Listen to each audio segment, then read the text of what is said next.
real revolutionary right now. Support this man, Black Media. He makes sure that our stories are told. Thank you for being the voice of Black America, Roland. Stay black. I love y'all. All momentum we have now, we have to keep this going. The video looks phenomenal. See, there's a difference between Black Star Network and Black-owned media and something like CNN. You can't be Black-owned media and be scared. It's time to be smart. Bring your eyeballs home. You dig?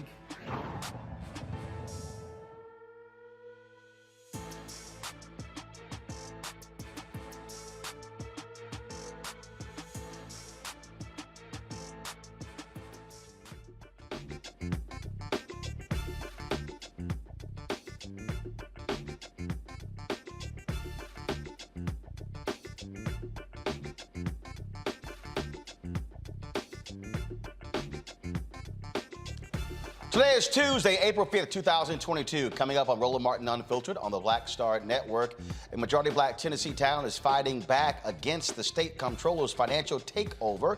We'll talk with the president of the Tennessee State Conference, the NAACP. They are suing the state comptroller on behalf of Mason, Tennessee. Also, folks, on today's show, a heated exchange between Florida Congressman Matt Gaetz and Defense Secretary Lloyd. They clashed during today's House Armed Services Committee. Of course, Republicans and their nonsense about critical race theory. In Georgia, a black professor is no longer teaching in-person classes after she called the cops to remove 2 black students who were 2 minutes late to her class.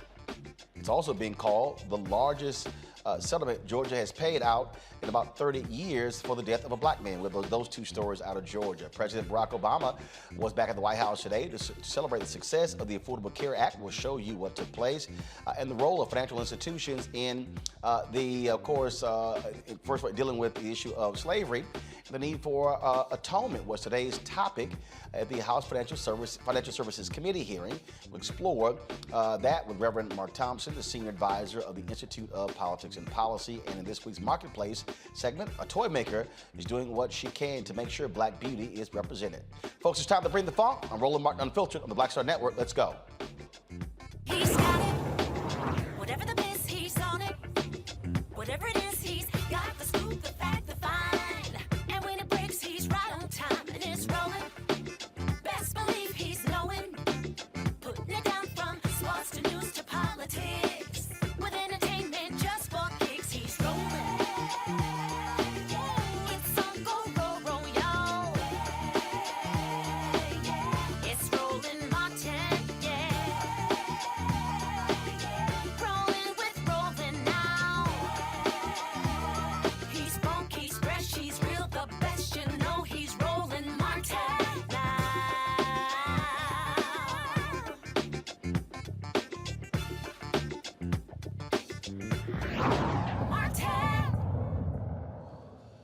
All right, folks, the Tennessee State Conference of the NAACP, they are suing the state comptroller on behalf of Mason, Tennessee. They're seeking a temporary injunction tomorrow to cease the financial takeover of that particular town. The NAACP is helping out this majority black town file this lawsuit against Tennessee's comptroller claiming discriminatory practices. Last month, Tennessee comptroller Jason Mumpower said he was taking over the town's finances because of financial mismanagement and it has significant financial debts. Joining me now from Jackson, Tennessee is Gloria Sweetlove, president of the Tennessee State Conference of the NAACP. Gloria, glad to have you on the show. What is the standing of the Tennessee State Conference of the NAACP in filing this lawsuit? Well, we are the premier organization that believes in civil rights and social justice, not only in Tennessee, but across the nation. We have been on the ground with the officials in Mason since this first happened. In this unprecedented move, once Ford announced that they were going to bring a $5.6 billion plant to the area, and Mason is only about 4.5 miles from that site, there would definitely be more business and more industry. All of a sudden, in an unprecedented move, Mumpower sent, first of all, a letter to all of the citizens of Mason trying to get them to surrender their charter. Of course, we showed up and say, don't surrender your charter. Of all the things you do, keep your charter because that gives you the power. He pushed forward to take over their finances, and we've said that we know that there is nothing in Tennessee Code annotated law at all that gives him that power to do that. So we're standing with Mason, filing for some injunctive relief, and we are standing with Mason and asking people to support Mason as they pay back $250,000 that this administration did not cause to be missing, but that happened in the previous all-white administration, but was actually passed down to this particular administration. And it certainly raises questions why the comptroller did not actually take action against the city when it was run by white folks. Exactly. And the thing of it is, he does not have the authority to do that. You have to understand this comptroller is a former a Speaker of the House of Representatives in Tennessee. He got beat out for that seat, and now he felt like he could come and levy his power over these people. But we say no, no. We're going to stand with them. We were rallying with them on Saturday. We are asking people to support them by giving to the cause and making sure that they pay back this debt so that they can move forward and becoming the town that they really want to be, because they love their town, and he has no authority to take it over. So on that particular point, saying he doesn't have the authority, but according to the comptroller, he does. So what does the Constitution say? Well, nowhere our lawyers have looked at Tennessee Code annotated throughout, and he does not. There's nothing that gives a comptroller authority to take over a town. The thing with him taking over the finances, that's what our lawsuit is about, to give us some injunctive relief to allow them to pay back. They've actually taken part of their CARES Act funds and paid back part of the money. So now they still owe an additional $250,000. Remember, the current administration, Mayor Gooden and Vice Mayor Rivers, and those all the person, they did not create this debt. This debt was created in the administrations before them. No, he does not have the power to do it, and we believe a judge will side with us. All right, then. Well, look, that's taking place tomorrow. What time is the hearing tomorrow, and in which city in Tennessee? It is in Nashville, and I think it is at 11 a.m. So you said 11 a.m. Which city? Nashville, Tennessee, the capital. All right, then. So we'll certainly be following up tomorrow to see what happens in that court in Tennessee. Thanks a lot. Thank you. All right, folks, bringing in my panel right now, Dr. Mustafa Santiago Ali, former senior advisor for environmental justice at the EPA, Teresa Lundy, principal founder of TML Communications. She at the doghouse after last week. Yeah, you know why. And then, trying to say I'm in the same age group as your dad, and he dang near 90 years old. Stop it. And we'll be joined later by Demario Solomon Simmons, civil rights attorney and founder for Justice for Greenwood. This battle back and forth here is important, Mustafa, and this is why it's important to have civil rights groups who also can utilize their lawyers to fight on behalf of African Americans. When I hear people complain, oh, I don't know what the NAACP is doing, or I don't know what these groups are doing, people have no idea that there are many court challenges that take place that folks simply don't hear about. This is one of the things that they actually do. The NAACP and a number of our organizations, they do the work. It's not always about being in the middle of the news. It's about, doing those foundational things to help our communities to be in a better place. This is just one additional example. We now have our own folks who are fighting this hostile takeover. Let me say it again. It is a hostile takeover, $5.6 billion plant. This is a future plant, but yet we've got these actions that are very antiquated that, folks there in Tennessee are trying to do to hurt literally this Black community. That plant is going to be focused on bringing, the next generation of trucks and batteries, when we talk about this clean economy, into the mix. So as people are trying to move forward with new technology and new opportunities, now folks are trying to sneak in and take, the resources away from this Black community and take their power away. So that's why the NAACP and others are so critical in helping to protect our power and helping to protect our wealth. So again, Teresa, this has been an ongoing battle here, and it is worth asking to the comptroller, where were you when white folks were running this joint? Yeah, I mean, that is the question of the hour. But part of it is, same point to Mustafa's, having these organizations, these civil rights organizations working on the back end of individuals that they are representing. Sometimes it's not being on the front lines of protesting, but it is being in the courtroom. And so I think people are getting a real life, front runner understanding of some of the civil rights membership dues, where the membership dues are going, but also making a precedent so this issue doesn't happen again. Indeed, indeed. All right, folks, going to a break. We come back on Roland Martin Unfiltered. Drama on Capitol Hill today. Pentagon Secretary Lloyd Austin got into a fierce back and forth with that idiot out of Florida, Matt Gaetz. You know, the one who's under investigation, having sex with underage women? Yeah, that same Matt Gaetz. And so wait till we show you what he had to say as a part of the Republicans' continuing nonsense over critical race theory and the issue of race. Not only that, wait till we show you a bill that's being offered by a white Republican woman in Ohio. I told y'all, this is not just about critical race theory.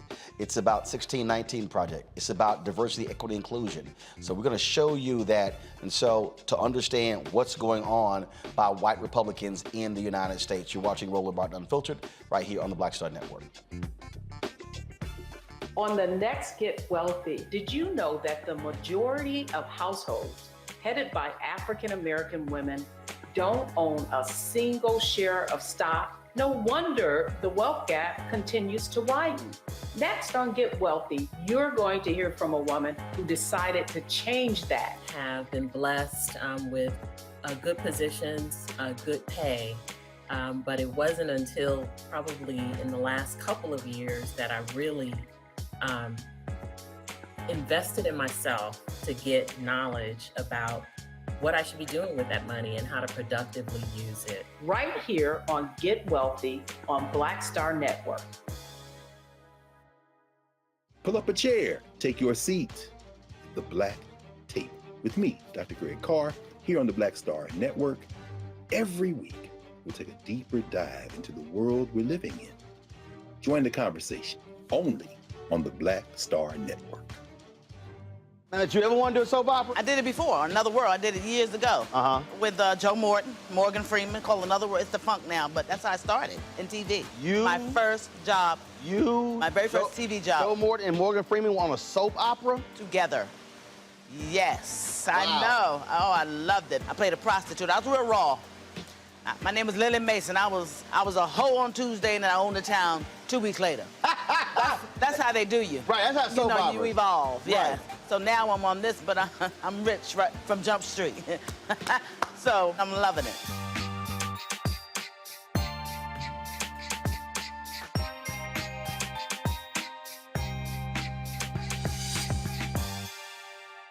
Hi, I'm BB Winans. Hi, I'm Kim Burrell. Hi, I'm Carl Payne. Hey everybody, this is Sherry Shepherd. You're watching Roland Martin Unfiltered, and while he's doing Unfiltered, I'm practicing the wobble.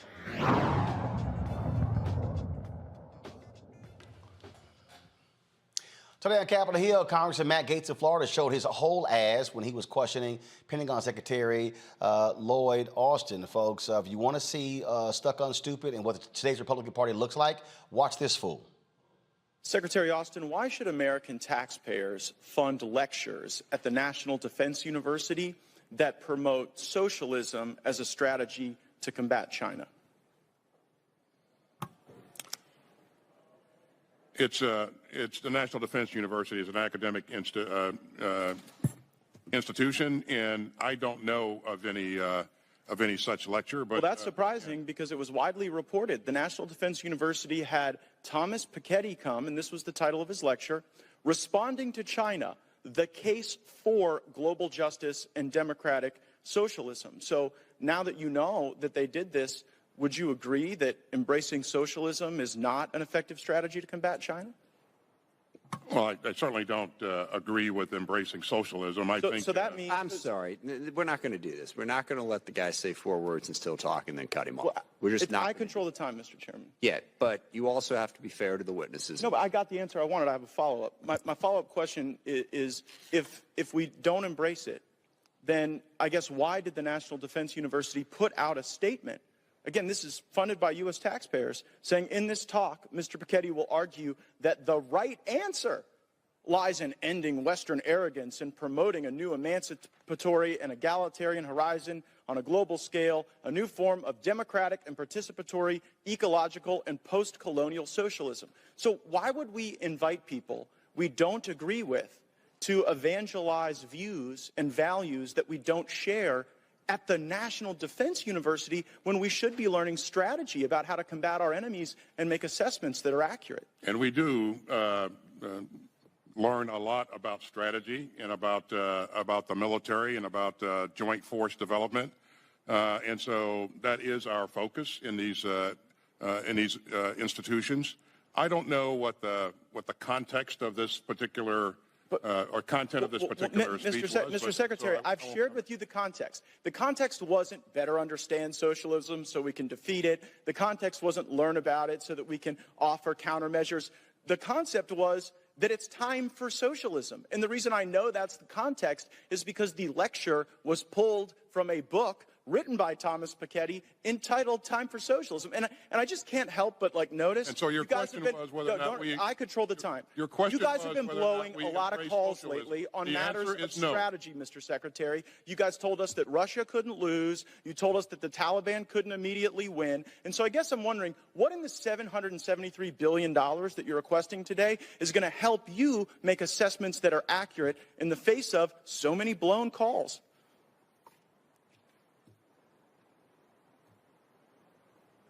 You've seen what's in our budget. You've seen how the budget matches the strategy, and so I'll let that speak for itself.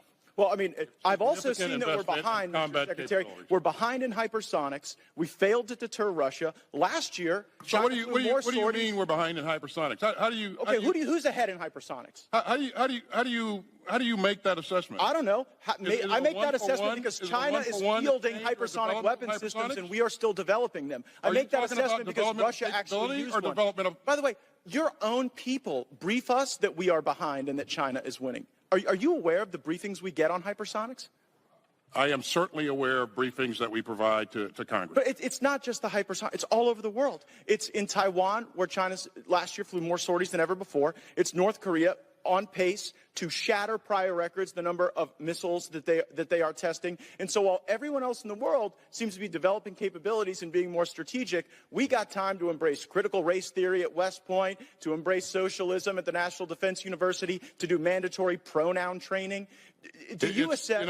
It's again, this is the most capable, the most combat critical force in the world. It has been, and it will be so going forward. Not if And we this continue budget down this helps path. us to do that. Not if we embrace socialism. The fact that you're embarrassed by your country. By Oh, no. I'm embarrassed by your leadership. I'm sorry for I am that. not embarrassed for my country. I wish It's we were what not you're losing saying. to China. It's I what wish you're we were. saying. You know what? That is so disgraceful that you would sit here and conflate your failures with the failures of the uniformed service members. You guys said that Russia would overrun Ukraine in 36 days. You said that the Taliban would be kept at bay for months. You totally blew those calls. And maybe we would be better at them if the National Defense University actually worked a little more on strategy and a little less on wokeism. Has it occurred to you that Russia has not overrun Ukraine because of what we've done and our allies have done? But that was baked into your flawed assessment. That was baked into your flawed assessment. And so I saw that the Obama administration tried to destroy our military by starving it of resources, and it seems the Biden administration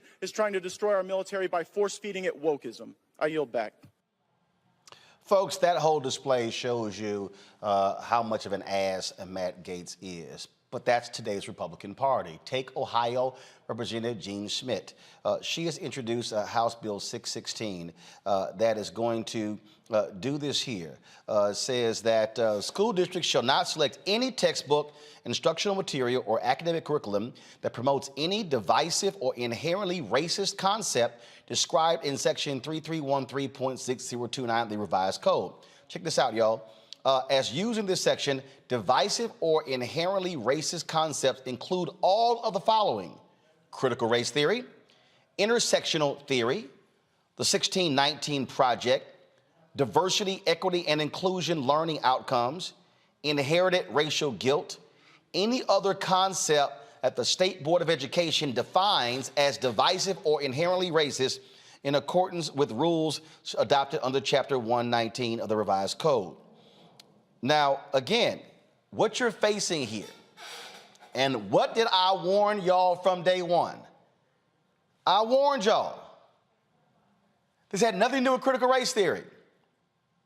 That was the umbrella they were trying to put everything under. The goal here, very simple, DeMario, is to attack anything dealing with race, dealing with diversity, dealing with inclusion. in dealing with Black people's history in this country. No doubt, Roland, you're 100% correct. This is really trying to make sure that our history is not taught, and not only just our history, but their history of destruction, their history of colonialism, their history of enslavement, their history of genocide, their history of land theft, their history of redlining, their history of Jim Crowism. That is what they don't want to be talked about. It says inherit guilt. What do you mean inherit guilt? It's just the facts as it is in this country. It's a fact that you burnt down Greenwood in 1921. It is a fact that you killed Dr. King in 1968. It is a fact that Rodney King was beaten almost to death in 1991, and you sent his trial out to a white area called Simi Valley so those officers could be acquitted. Those are facts. This here is Senator Jean Schmidt, Teresa, as reporters are trying to ask her questions.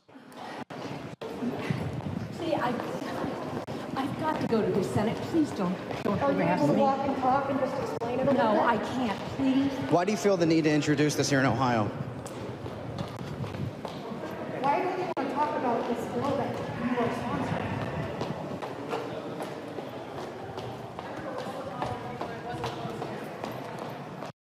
sponsoring? Boy, amazing how when they have to ask them questions. Oh my God, don't harass me. They're reporters, simply asking you questions. Agreed. You know, part of it is you have to take a look at how some of these elected officials, once they get elected, they choose to be cut off from the public. You know, so I'm sure the reporters probably sent an email, tried to get the same answer, likely tweeted their office to try to get a response. But this is essentially what we see. We see elected officials, you know, they want to be bold about the legislation that they put out. But when it comes to trying to get real answers for the concerns of the people, they are running back to sit in the Senate chambers or the House chambers. And, you know, they're probably sitting there not talking for the next 20 to 30 minutes until they're brought up for their time to speak. But again, you know, dodging crucial questions that essentially they're making a decision on our lives. The thing, Mustafa, is, again, they are so angry over the fact that we now have a voice in redefining what America looks like. What they want us is to continue to buy the nonsense of of the white view of America and how it was created and how it is viewed. You know, the whitewashing, you know, of history in our country has always been there. They've just now, you know, sort of hyperized it. We also got to be very clear. This is a part of a strategy. You know, this is not folks just kind of doing stuff.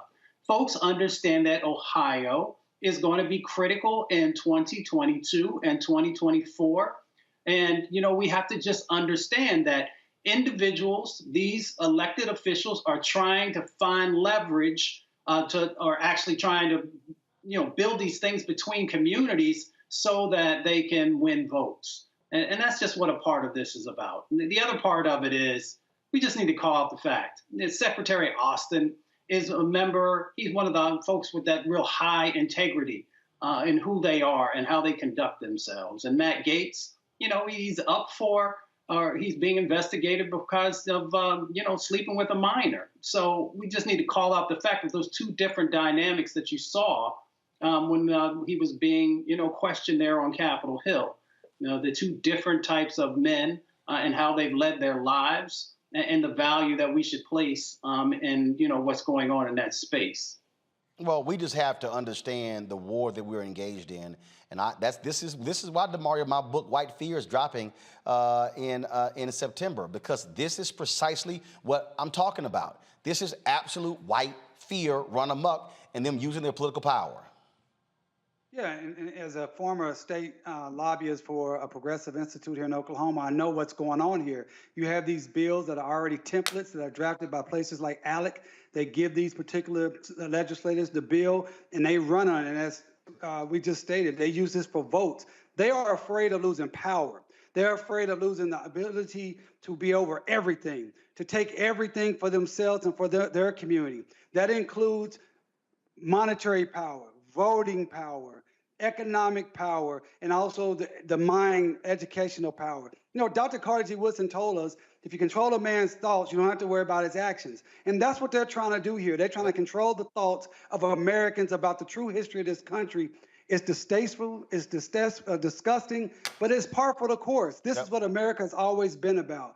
This is what Trump means when he says, make America great again. Going back to a white supremacist mind state where they can control every aspect of our learning, our movement, our money, and our ability to live as free and independent people. Well, and that's what we got to be prepared for. And a lot of that was because of the person we're about to show next.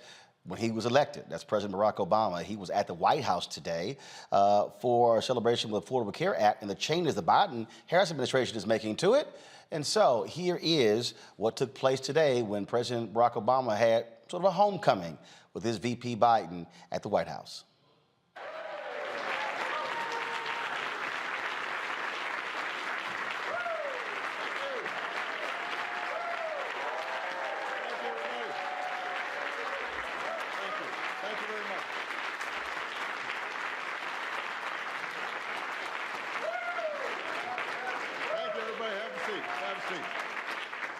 Thank you. Vice President Biden, Vice President. That was a joke.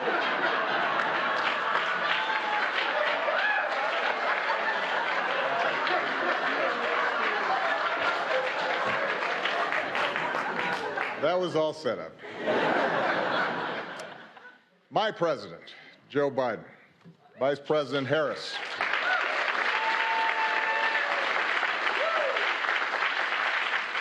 Our dear friend, Madam Speaker, Nancy Pelosi,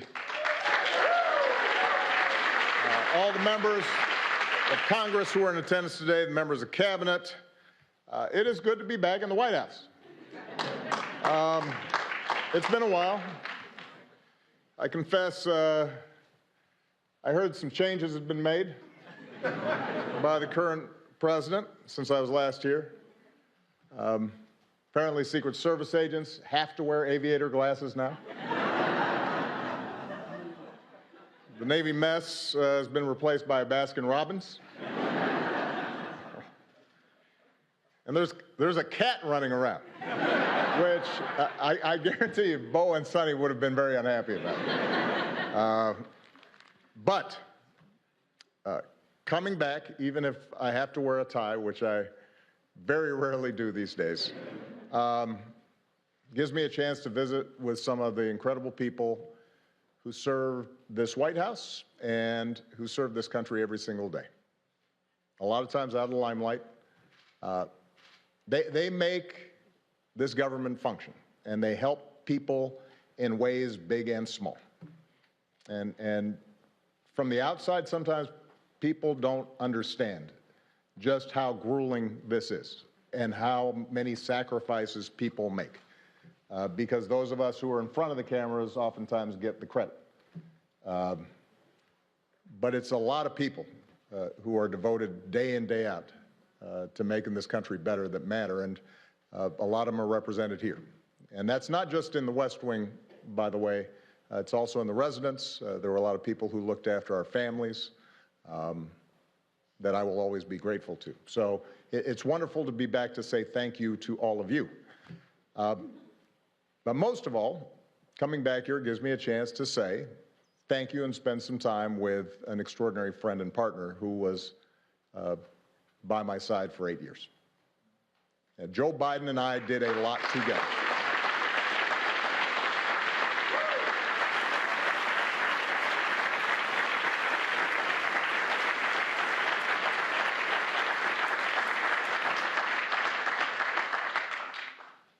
We helped save the global economy, made record investments in clean energy. We put guardrails on our financial system. We helped turn the auto industry around, repealed Don't Ask, Don't Tell. But nothing made me prouder than providing better health care and more protections to millions of people across this country.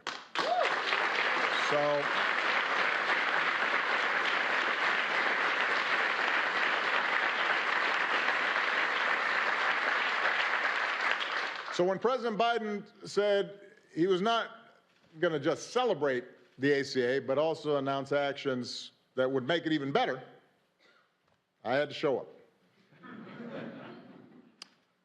I think it's been well documented just how difficult it was to pass the ACA. You can get a lot of testimony here in case folks haven't heard. You know, as a country, we have been talking about reforming healthcare for 100 years. Unlike almost every other advanced economy on earth, we didn't have a system that guaranteed access to healthcare for all of its citizens. Millions of people didn't have health insurance, often because their employers didn't provide it or because it was too expensive. But despite the fact that our healthcare system didn't work well, it was hard to change. Healthcare represents about 1/5 of our economy. That's trillions of dollars that are involved. So there were a lot of different economic interests that were vying to maintain the status quo. And because the majority of Americans did have health care, some people naturally worried that they'd lose what they had. The media was skeptical of past failures. There was a lot of misinformation, to say the least, flying around. And it's fair to say that most Republicans showed little interest in working with us to get anything done. That's fair to say. But despite great odds, Joe and I were determined. Because we'd met too many people on the campaign trail who'd shared their stories. And our own families had been touched by illness. And as I said to our dear friend Harry Reid, who is missed, wished he was here today, because he took great pride in what we did. I intended to get health care passed, even if it cost me re-election, which for a while looked like it might.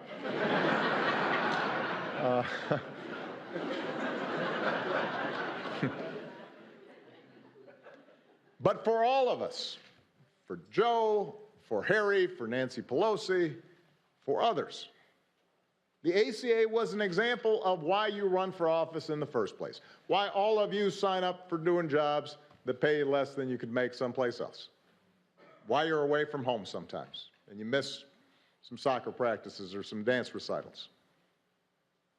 Because we're not supposed to do this just to occupy a seat or to hang on to power. But we're supposed to do this because it's making a difference in the lives of the people who sent us here.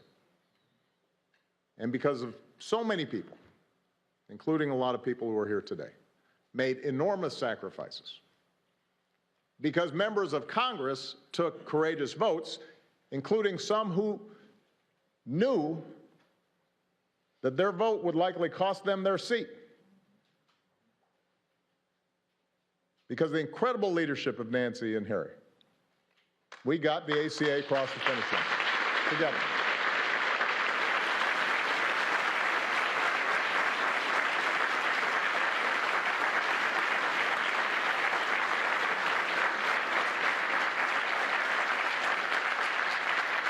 And the night we passed the ACA, I've said it before, it was a high point of my time here because it reminded me and it reminded us of what is possible.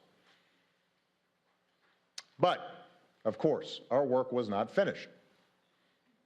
Republicans tried to repeal what we had done again and again and again. And they filed lawsuits that went all the way to the Supreme Court 3 times. I see Don Marilla here, who had to defend a couple of them.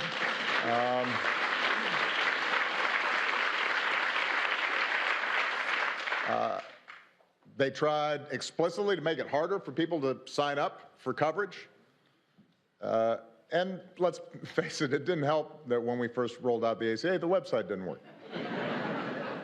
That was not one of my happiest moments.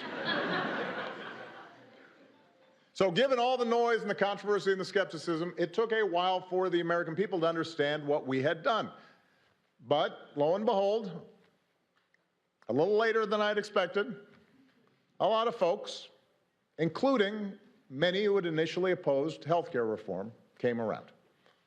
And today, the ACA hasn't just survived, it's pretty darn popular. And the reason is because it's done what it was supposed to do. It's made a difference. First 20 million, and now 30 million people have gotten covered thanks to the ACA.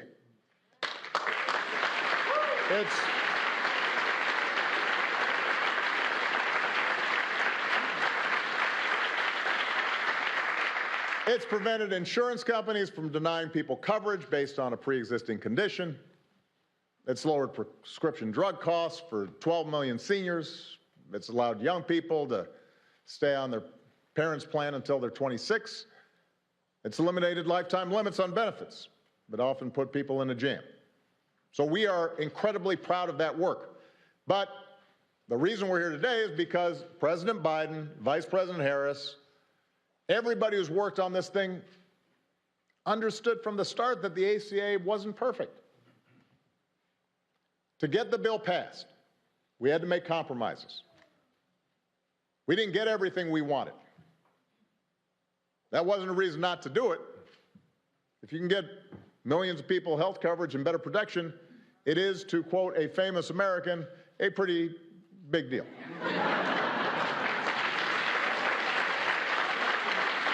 That's what it is.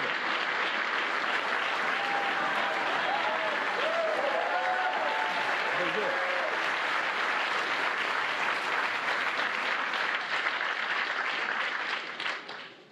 But there were gaps to be filled. Even today, some patients still pay too much for their prescriptions.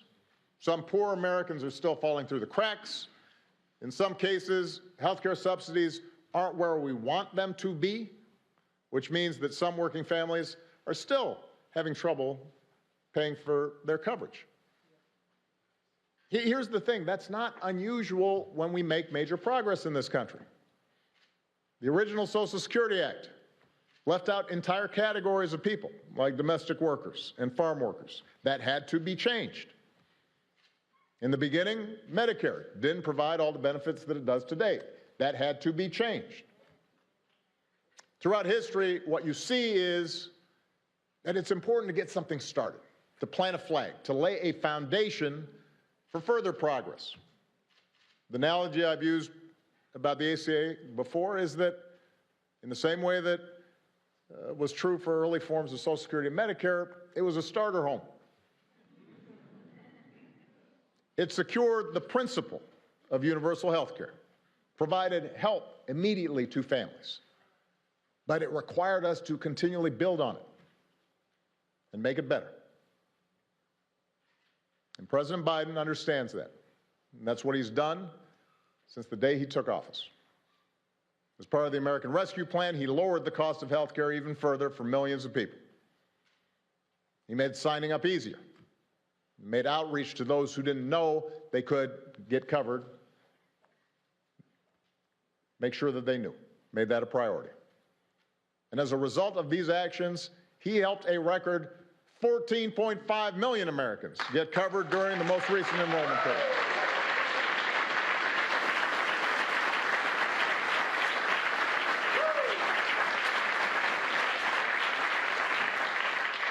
That, ladies and gentlemen, is what happens when you have an administration that's committed to making a program work. And today, the Biden-Harris administration is going even further by moving to fix a glitch in the regulations that will lower premiums for nearly 1 million people who need it and allow 200,000 more uninsured Americans to get access to coverage. I'm a private citizen now, but I still take more than a passing interest in the course of our democracy. But I'm outside the arena, and I know how discouraged people can get with Washington. Democrats, Republicans, Independents. Everybody feels frustrated sometimes about what takes place in this town. Progress feels way too slow sometimes. Victories are often incomplete. And in a country as big and as diverse as ours, consensus never comes easily. But what the Affordable Care Act shows is that you are driven by the core idea that together we can improve the lives of this generation and the next. And if you're persistent, if you stay with it, and are willing to work through the obstacles and the criticism and continually improve where you fall short, you can make America better. You can have an impact on millions of lives. You can help make sure folks don't have to lose their homes when they get sick, that they don't have to worry whether a loved one is going to get the treatment they need. President Joe Biden understands that. He has dedicated his life to the proposition that there's something worthy about public service and that the reason to run for office is for days like today. So I could not be more honored to be here with him as he writes the next chapter in our story of progress. I'm grateful for all the people who've been involved in continuing to make the ASA everything it can be, and it is now my great privilege to introduce the 46th President of the United States, Joe Biden.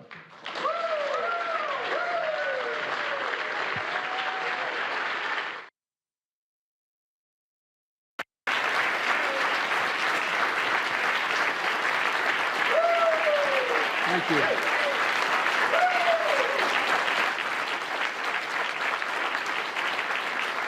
Thank you, thank you, thank you. Please. Thank you. Thank you.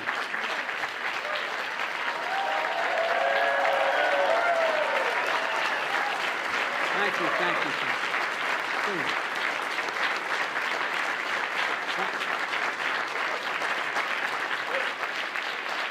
Please.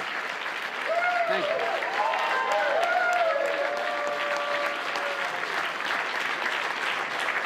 Thank you very much. Please.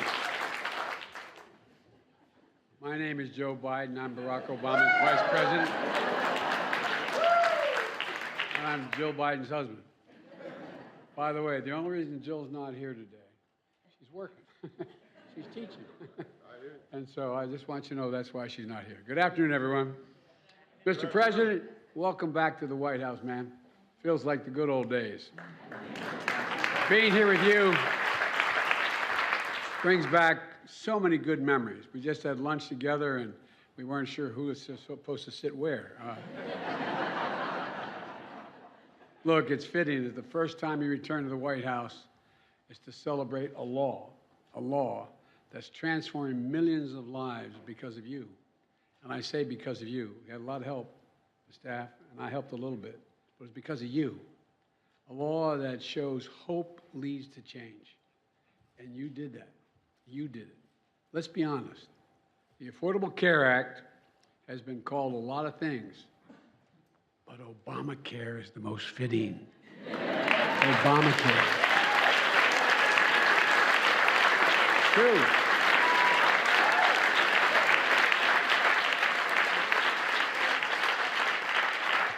I can tell you all how much Barack Obama cared about getting this done. Throughout the countless hours of negotiations and the relentless political attacks, he never, ever, ever gave up. And I guarantee you that.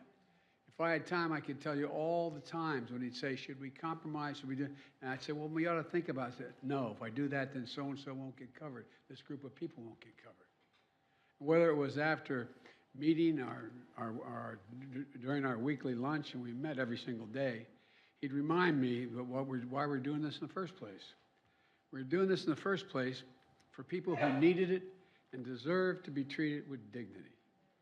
Dignity.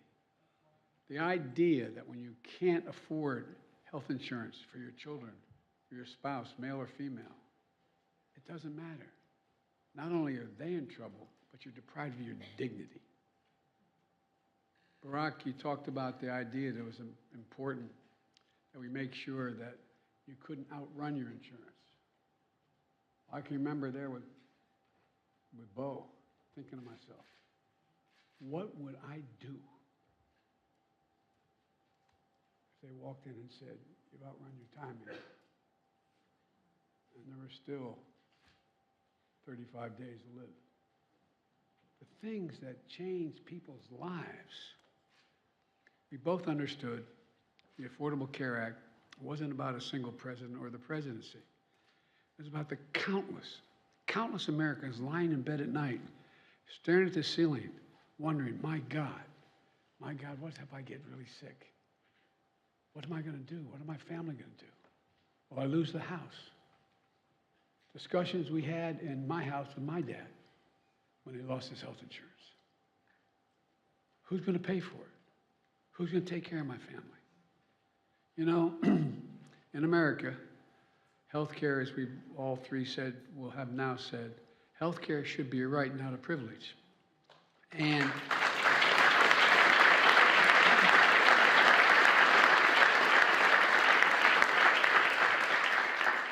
with the help of members of Congress, especially Nancy, and the advocates for families who are here today, 12 years ago, last month, 12 years ago, we made a good effort toward that proposition, and it should be right. And Barack, when you signed the Affordable Care Act into law, it became the most consequential piece of health insurance, most consequential piece of legislation, in my view, since the creation of Medicare and Medicaid in 1965. It made a difference in people's lives every day. You just talked about where we were before the Affordable Care Act and what happened in the past 12 years to make life a lot better for people. Well, I'd like to talk about where we go from here, because we knew back then, as Barack, as the president said, we knew that we had to keep strengthening this legislation. Look, that's why I ran for president, and I promised to protect and build upon the Affordable Care Act. As soon as I entered office, that's exactly what Kamala and I did, and what our administration and the Democrats in Congress here today did. We passed the landmark American Rescue Plan, which not only helped us in COVID-19 get it under control and our economy back on track, it got millions more people insured under the Affordable Care Act. It made it easier for people to sign up for coverage in the middle of a pandemic. It opened to special enrollment people and gave millions and millions of Americans more time to enroll. It quadrupled the number of navigators out there in the communities, helping people to sign up for coverage because it's confusing to people. It's confusing. Presidents heard me say when we worked together, you know, they'd say, well, Biden and Obama are doing great on foreign policy. You want to do something difficult, try health care. Not a joke. Not a joke. So we continue to expand Medicaid. Missouri and Oklahoma became the 37 and 38 states to expand Medicaid under the Affordable Care Act. All right, folks, if you want to see the rest of that, simply go to whitehouse.gov. All right, coming up next, more drama on Capitol Hill, this time with the House Financial Services Committee. We'll tell you what took place there, and we'll break down other issues, of course, on Roland Martin Unfiltered. Folks, don't forget, you want to support what we do. It's all about, again, speaking to the issues that other people are not focusing on, they're ignoring. You can download the Black Star Network app. We want to get to 50,000 downloads by May 1st. By May 1st. And so Apple phone, Android phone, Apple TV, Roku TV, Amazon Fire TV, Xbox, Samsung Smart TV. Don't forget to also support our Bring the Funk fan club. Every dollar you give goes to support this show. And so you can send a check or money order to P.O. Box 57196, Washington, D.C. 20037. Cash App is $RM Unfiltered. PayPal is R Martin Unfiltered. Venmo is RM Unfiltered. Zelle is Roland at RolandSMartin.com. Roland at RolandMartinUnfiltered.com. And so again, support us in what we do. We'll be back. You're watching the Black Star Network. Back in a moment. On the next A Balanced Life, April is Autism Awareness Month. We will be having a very special conversation on education, advocacy, and working in that space.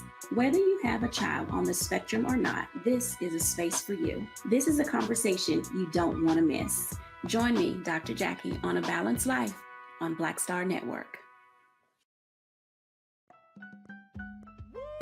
We're all impacted by the culture, whether we know it or not. From politics to music and entertainment, it's a huge part of our lives, and we're going to talk about it every day right here on The Culture with me, Faraji Muhammad, only on the Black Star Network.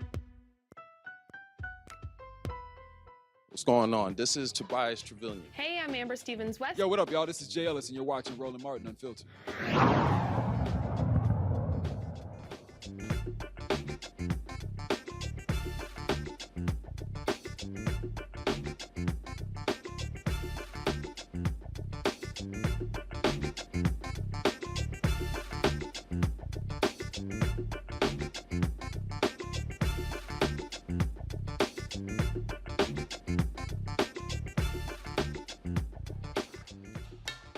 All right, folks, welcome back to Roland Martin Unfiltered. Here is today's Black and Missing.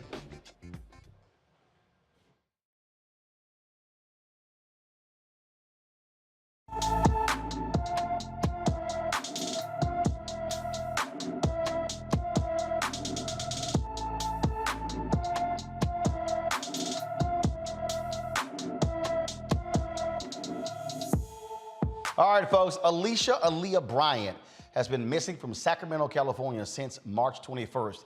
The 15-year-old is 5 feet 5 inches tall, weighs 150 pounds, with black hair and brown eyes. She has 2 tattoos, has cherries on her left thigh and the name Jafari on the right side of her chest. The left side of her nose is pierced. Alicia is known to change her hair frequently. When she was last seen, she had light brown highlights in her hair. She may wear wigs, dye her hair, or change her hairstyle. Anyone with information should call the Sacramento County, California Sheriff's Office at 916-874-5115, 916-874-5115. A black college professor, Carissa Nicole Gray, is no longer teaching in-person classes at Georgia State University after she called police on 2 black students for arriving to class 2 minutes late. This took place at the Perimeter College at Georgia State University. Now, here's what Bria Blake, who was in the same classroom, said happened in this TikTok video. 2 black students had the police called on them today at Georgia State's Perimeter campus in Newton County for being 2 minutes late to class. You heard me correctly, 2 minutes late to class, and they had the police called on them. When the professor then asked them to leave, Taylor responded and said, "We paid to be here." The professor, Carissa Gray, then responded, "Okay," and left the room. When she returned with 2 armed police officers. The woman cop, whose name I do not know, proceeded to grab Taylor's things and try to forcibly remove them from the room. They then said that if they did not leave, they would be charged with trespassing. When the students arrived to the classroom, the door was wide open. They were allowed to enter, walk all the way to their seats, sit down, and proceed to take out their things to take notes. The woman police officer proceeded to hold on to Taylor's things until Taylor agreed to leave. She then went down to the advisement center to figure out who it was that she could talk to file a report. She was directed to go to the department head of Professor Mason, then told Taylor that her only 2 options were to either stay in an environment that she didn't feel safe in or take an F. When we went across the street to the other building to file a complaint with the Student Life Department, we were then informed that this was not the first time that the police had been called on a student for something irrational. Taylor also disclosed that she felt as though this action taken by Professor Carissa Gray was in retaliation to an earlier event that happened earlier on in the semester. Time and time again, we've seen the police being weaponized against black people. Calling the police on 2 students for being 2 minutes late to class is extremely unreasonable and dangerous. Both of the students, a woman and a man, started crying because they were so terrified of what could happen to them. Please share this video. I'm trying to spread this story so that people can know what's going on. Stuff like this cannot keep happening to black youth in America. Stop weaponizing the police against black people. Now, according to the school's code of conduct, instructors have the authority to remove students from class and or call security in cases that can be perceived as disruptive behavior. Georgia State University officials are investigating what happened here. This is beyond strange, Teresa. Like, it is. 2 minutes late? 2 minutes late? The students had every right to be in that classroom. It didn't matter if they was 2 minutes late or 5 minutes late. It just seemed like the professor was just unprepared for the lesson. So anytime, and I went to college, and I wish a professor would have said, if you're late, do not come to class. I'd probably say, please reimburse me my tuition for this course. Because, and I think the young lady was right in her TikTok video. I'm so glad that we're utilizing social media in this way. Because if this video didn't go viral, right, there probably wouldn't have been any consequences for this professor. I think that it was countless times this was happening in the student union, according to the video. And, it just doesn't seem like, this professor in particular is willing to get any consequences for her actions. But it seems like she's being very petty. This was a very dangerous act that can happen from any college or professors, especially during the times we are in right now. I just don't understand, Mustafa, why the professor's being a hard ass for 2 minutes late. I mean, look, it's college. You come in 2 minutes late. And look, I get it if you say, like, perfect example, when I spoke, a few years ago, I was asked to address some students at Howard University. I think I was in town for Congressional Black Caucus Foundation. This is before I moved to D.C. And what I did was I gave the students a current event quiz at the outset after I was introduced. And I said whoever scored the highest could actually get a paid opportunity to help us with the assignment. And so several students came in late. And when they came in, they were like, oh, man, I wish I knew. I said, well, that's why you come on time. Then I said, but you go late, so you missed out. Now, guess what? That is the point of coming on time. But if you're having a class, who gives a damn if they're coming in 2 minutes? It's 2 minutes late. Really? Yeah, I mean, I was late in college, and everybody else was late, from time to time. I didn't hear anything about her having a conversation with them about what may have been going on. And that wasn't even needed, to be quite honest. She escalated a situation and took it to a place that was extremely dangerous. We know how we're often seen by law enforcement, whether they're Capitol Police or others. So she should have had the sense to not even engage in that way. And she should have just did her job. Your job is to share information. You are dealing with adults. They get to make the decisions that they want. If they want to come to class 5 minutes late, 10 minutes late, don't show up at all, it'll be reflected in their grades. So for this type of action to have taken place, they're not yet ready to actually teach at the college level. DeMario, I had a flashback because when I was at Texas A&M, it was an English class. And the class was every Tuesday and Thursday, okay? It was every Tuesday and Thursday. And so the thing that was a trip to me was I worked at the newspaper. I used to come in class late, and professor pulled me, we had a test, and he pulled me aside. He said, I want to speak to you for class. I was like, all right, fine. So he said, I got a problem. I was like, what's the problem? He said, you come to my class late. You're not doing well on your test. He went through this whole deal. And I was like, you done? And he's like, yeah. I said, man, I'll be honest with you. I said, I don't care about this class. I said, let me explain something to you. I said, this class is irrelevant to my future. I said, I've had job offers since I was a freshman. I said, I need you to understand that I work at the newspaper in town, the Bryan College Station Eagle. I said, now, if I got a choice between reading your 100 pages or staying late, working at the newspaper, writing stories, I said, I ain't never getting around to your 100 papers. I said, so I just need you to understand. I don't need an A, I don't need a B, I don't need a C. I just need to pass your class. I said, I know what I'm gonna do with my career. And your English class is not a priority. My priority is to learn as much as I can as a newspaper reporter right now. So when I graduate, I will be one of the best at what I do. I said, so listen, I'm gonna come to your class late. I said, and that's how it's gonna go. I was not, now some of y'all, because see, I know some of y'all out there listening, y'all gave a damn about magna cum laude, and your grade point average. I knew what nobody gonna ask me after college what the hell I made in the class. What nobody gonna ask me for no transcript. Only thing I've ever been asked is fill an application out that you graduate.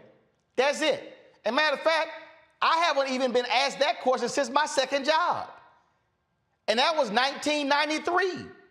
And so I understood the game. And so what this professor needs to understand, and then look, and I get it, I had some people who were like, damn, Roland, that was arrogant. No, what it was I was locked and loaded on my career, not that damn class. And you gotta understand that. And so if you're the professor, if they come in late, that's on them. If they don't show up, as Mustafa said, that's on them. And if they don't pass, you know what you say?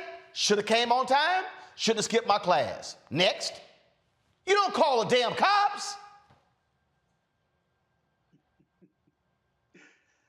Well, you know, I got a master's in higher ed, and I taught full-time professor at University of Oklahoma, African American Studies. I've also taught graduate courses at Langston University, the only historically black college or university west of the Mississippi here in Oklahoma, here in Tulsa. And I am very rigid when it comes to my syllabus and it comes to being on time. I'm a former athlete, as you know, and to me, to be on time is to be late. And so I'm very strict about that. But the way that I do it is if you are late a certain amount of minutes, you just get docked off some points. You know, these people are adults. So I would say in this situation that she totally overreacted. I think she broke the law. I think that's a false, she made a false police report based on the information we have now. So I think that's a crime. I think she's also could be liable for civil liability, intentional infliction of emotional distress. That's outrageous. I think someone already said that. It's outrageous conduct to go get the police because someone is 2 minutes late. That's ridiculous, especially in this environment when we know, as the young lady stated, the weaponization of police puts us in harm's way. We can be beaten, we can be tased, we can be pepper sprayed, we can be killed just by having police conduct, and therefore you shouldn't have this unnecessary police interaction. I think she's also potentially liable for some negligence, the entire school. If they have a policy that you just showed, Roland, that says, oh, you can call the police if someone is being unruly in your class, but they haven't given her proper training on what is considered unruly behavior, simply walking into a class late, not unruly behavior. Now, if you're in there fighting, cussing, refusing to leave, then maybe so, but literally walking in 2 minutes late as a former college professor, as someone who has taught many, many courses over the last 15 years, that's completely ridiculous. She should be held accountable both criminally. I think they should think about filing a lawsuit against her and the university. See, here's why I'm not even docking points. And I've been an adjunct professor, University of Texas at Arlington. And this is the philosophy that I have. First of all, the classroom ain't a job. Again, I don't know what you got going on before. I don't know if you may have had transportation issues. I don't know what went on. So I'm not tripping on that whole thing. I ain't tripping on that. So again, it's 2 minutes. And the reason why, and again, I know somebody watching, because y'all see out in the chat, y'all like, Roland, you was special. Yes, I was special and different. Because again, this is what college professors have to understand. One, who am I dealing with? It's a perfect example. Journalism class. We had an assignment, and it was a test day. So here's what they would do. They would give you a set of facts on a sheet of paper, and you then would have to write a story based upon the set of facts on the sheet of paper. It was a Monday, Wednesday, Friday class. It was 50 minutes. I came to the class 15 minutes late. I left the class 15 minutes early. I told you it was a 50-minute class. So the next class, professor asked me to stay after class. And she said, Roland, you made an 84 on this paper. You know, had you applied yourself and not came to class late, left class early, then you could have made a better grade. I said, Dr. Thomas, I'm gonna be honest with you. I didn't care about your A. She goes, what? What do you mean? I said, Doc, I need you to understand something. I purposely came 15 minutes late, and I purposely left 15 minutes early. I said, because I had to teach myself how to write a story in 20 minutes. I said, because see, Doc, I'm gonna graduate, and I'm gonna be in a situation where we're gonna be on deadline. And I'm gonna come back from a scene, I'm gonna have to sit down and write a story in 20 minutes on deadline. And if I've never practiced writing a story on deadline, then I'm not gonna be good at writing a story on deadline. I said, so here's what you're gonna do. You're gonna tell me how I made an 84. And then you're gonna tell me where I missed those 16 points. And the next class, I just want you to know, I'm coming in here 15 minutes late. And I'm leaving 15 minutes early because right now, I am putting myself in a position to be great in my craft. Man, she looked at me like I was crazy. And so then she got an attitude with me. And finally, I had to say, you know what, Doc, let's just do this here. Why don't you teach the rest of the students and then I'll be over here? I said, because you know why? None of them want to be in journalism. They all in here because they failed the other colleges. They're just trying to get a degree. I know what the hell I'm trying to do. I'm focused on my career. So if you can't help me get to my goals in my career, then let's move on. Now, she could have called the cops if she wanted to, but I needed her to understand she was dealing with a different type of student because my vision was totally different and I was clear on what I was trying to do. I had some other professors who saw that and said, Roland, we teach you differently than we teach the other students. So the point I'm making is this here. When you in college, you grown. You don't have a mom and daddy telling you when to wake up, telling you when to go. You don't have to come to class. And again, it's on you as a college student. And if you can shake your head all you want to, DeMario, but if that college student decides to be late or not come, they're going to suffer the consequences of their actions. But the consequences of their actions should never be the professor calling the cops on them for being 2 minutes late. Well, no question about that. I think we all agree on the cops. When we're talking about college, and I've taught both undergrad and graduate students, there's a difference here. Graduate students, people are working, they have families, they have really good reasons why they may be able to make a career. No, player. Whole bunch of us, hold up. You were athlete. You were athlete. A whole bunch of us had to work in undergrad. Yeah, I was an athlete, but I'm saying it's a different mentality. I believe in teaching to transgress, bell hooks. I believe in utilizing the classroom and the college education to help people become adults. I don't believe that people in college, just because you're 18 or 23, 22 years old, that you grown. Just because you're outside your home, you still haven't fully developed. And we're trying to create. No, you grown. No, you grown. Hold up. You 18, DeMario? Nobody for you, Roland, can come to their job 15 minutes late and say, well, I already know what I need to do. Stop right there. What's the operative word? Stop right there. What's the operative word you just used? I don't know. Everything I said was bars. No, what's the operative word? You said, if somebody come to your job, your employment. Job. Yeah. That's it. College ain't a job. In fact, DeMario, in a college classroom, you the only one with a job. You getting paid to be there. I'm paying to be there. We got a different philosophy. We got a different philosophy on what is the college experience. It's not even about the grade. It's not even about necessarily what's the actual subject, unless you're dealing with some type of hard science or something that's really specific to a career. It is about teaching someone and helping someone, guiding them to be an adult, to be the best version of themselves. And if people think they can just show up when they want to and leave when they want to, that's not real life. Particularly yes, it is. Hold up. Wait. DeMario, it is real life when you are, no, follow me here. DeMario, it's real life when you get to make decisions, and then whatever the consequences of your decisions, you then have to live with them.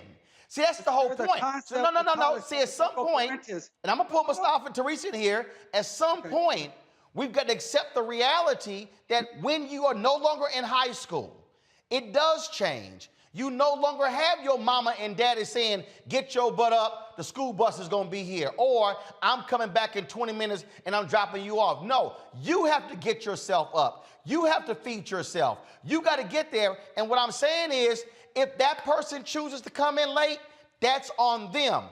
What happens to them as a result of their decisions, that's how they learn the lesson, Mustafa. Yeah, no, I agree with you. You know, I teach at American University right now. And, you know, if the students want the sauce that I'm giving, then that's great. And if they don't, then, you know, they're paying their tuition and they are developing into the individuals that they will be. You know, but you don't put students in a life and death situation. That's what this is about. That this teacher, this professor, put those two young men in a life and death situation, and we should stay focused on that. Because, you know, what this individual did, maybe there are others in the state where they teach that have done some similar things that just didn't get the attention. So we should stay focused on the fact that young people are going to make decisions. You hope that they make the best decisions, but they're also dealing with the real world and real life. And we just need to be mindful of that. But again, don't put young people in life and death situations. They got enough of that when they're, you know, outside of the classroom. You know, Teresa, somebody in the chat said, Roland, how you going to be in journalism and not respect English? I said, no, it's that I didn't respect English. What people don't understand, yes, I understand that I was a different student. I understand that I went to communications magnet high school. So essentially, my 4 years in high school was like my 4 years in college. I walked onto the campus with more media knowledge than seniors had when I was at Texas A&M. But still, that's also part of my point. What I did was, I didn't work for the school newspaper. I worked for the local newspaper. I interned at the television station. I worked at the radio station. What I actually did was, I actually created my own curriculum outside of school that I knew was going to position me for graduating. And I get all that stuff about the college experience, but this is what I always understood, Teresa. I'm here to get a sheet of paper. It's a sheet of paper. Now, people can sit and talk about all the experience and it's a sheet of paper. College is a conduit to you getting a job and building a career. I don't get all, you know, all this other stuff, how people get all excited. Oh my God, you missed the experience. Yeah, that's all great, wonderful. It's about getting a job, building a career. And all I'm saying is this here. If I had professors who were so rigid, then I would not have been able to craft my college career the way I wanted to, because I knew what I need to be successful. And frankly, how they were teaching me was not the pathway for me. And that's why I did what I did. So I'm not tripping on somebody coming 2 minutes late. I'm not.